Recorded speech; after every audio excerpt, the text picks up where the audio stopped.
Right, so let's talk about Gary Lineker, who is parting ways with Match of the Day. Rakib, I think it's fair to say that Lineker is arguably more famous now for his political views than for his commentary, and even for his past excellent sporting glories. Although perhaps he's not a figure we look up to in the culture war. Well, I think in a footballing sense, he's definitely one of the best strikers that's ever played for England. And I think you almost forget about that because Gary Lineker nowadays, people mainly know him for maybe quite outlandish political interventions. I think for me, it's a real shame how he's gone about his business, because actually when he concentrates on the bread and butter of footballing punditry, I think he's still excellent.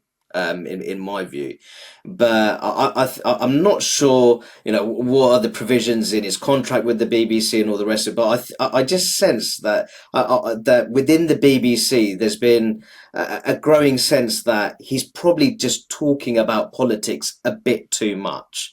And people may say, oh, listen, even, former footballers, they're entitled to a political opinion.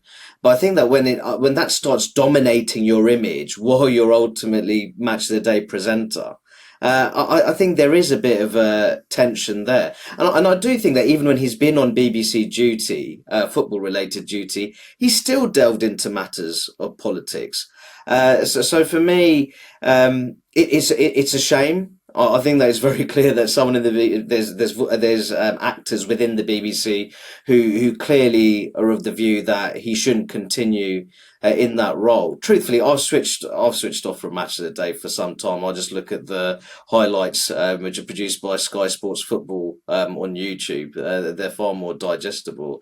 But what's also very interesting is that when we're talking about who's going to replace Gary Lineker, there was this idea that Mark Chapman and Kelly Summers would be on a rotation system. One week Mark would do it, and the other week Kelly would do it. Apparently Mark Chapman's not too keen on that. I think there's rumours that he wants it all for himself. But what it really shows is that BBC, when it comes to their strategic planning for flagship programmes such as Match of the Day, they don't seem that they have their house in order. Much more focused on getting the right quota, it seems, if that story is true, Rakib. What would you say is the low light from the Gary Lineker sort of post-Brexit derangement? Because it is really, it did flip with Brexit. Definitely. There are many such cases, aren't there? Yeah. People who slowly were sent a bit off the deep end and just continue to embarrass themselves as a consequence of one vote not going their way. Your video this week on the YouTube channel about David Lammy is another perfect example of this. It did begin with Brexit with him. It was one of those things where he became increasingly radicalized around that particular issue.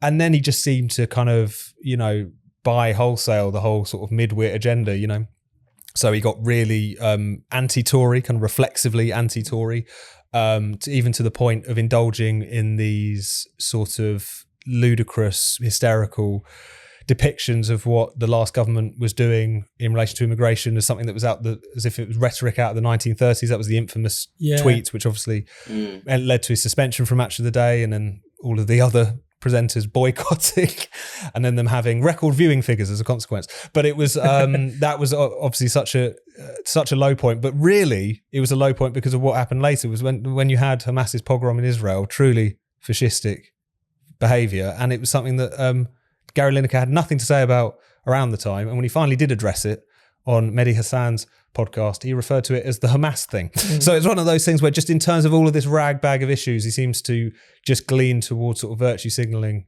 midwit opinion. But in a way, I feel a bit sorry for him. It's become a bit of a tragedy that he's become so associated with this rather than any of his other exploits. Because I think, particularly on the liberal left, they have a tendency really to elevate and to turn into a kind of totem anyone who is willing to mouth their platitudes, whether or not it's useful to them, whether or not this individual has any grasp of what's going on, whether or not they're making the rest of them look bad. Any particularly celebrity who happens to agree with them on a couple of issues, they will turn that person into their Lenin. It's fascinating. It's Cara Vorderman probably doing that role right now. Absolutely. There's one after another. And it's not good for the people who they valorize, I think. Only encourages them. I think he would have been encouraged by the time, according to Telegraph interview, that he walked into the Barnes branch of M&S and received a standing ovation, although he admits that, of course, people would have been standing in the M&S.